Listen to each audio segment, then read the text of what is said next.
দেখো, তুমি যদি একজন স্টুডেন্ট হয়ে থাকো এই ভিডিওটাকে শেষ পর্যন্ত দেখো। দু রকমের মানুষ সচরাচর আমরা দেখতে পাই। এক, যে প্ল্যান করে তারপর অ্যাকশন নেয়।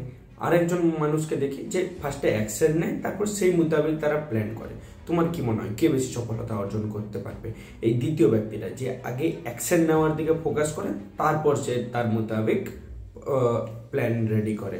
তো শুধুমাত্র প্ল্যান করার ওপরে টাইম না দিয়ে অ্যাকশন নেওয়া শুরু করো এবং সেই অ্যাকশনের উপরেই তুমি পরবর্তী প্ল্যানটাকে রেডি করো। দেখবে এতে আউটপুট ভালো আসবে, রেজাল্ট ভালো পাবে। তুমি নিজের যত ডিস্ট্রাকশন রয়েছে সেগুলোকে সরিয়ে দিয়ে ফিউচারে যেটা তুমি হয়ে উঠতে চাও বা তোমার যেটা স্বপ্ন রয়েছে, তোমার যেটা প্যাশন রয়েছে, সেটার পেছনে ফুল ডেডিকেশনের সঙ্গে সময় দাও। তারপরে অ্যাকশন নেওয়া শুরু করো। অ্যাকশন নাও, তারপরে তুমি প্ল্যান করবে। শুধুমাত্র প্ল্যান করতে গিয়ে প্রোক্রাস্টিনেট না করে, নিজেকে এনার্জিটাকে লস না করে প্ল্যানিংয়ের পেছনে, অ্যাকশনের পেছনে নিজের সম্পূর্ণ এনার্জিটাকে লাগাও।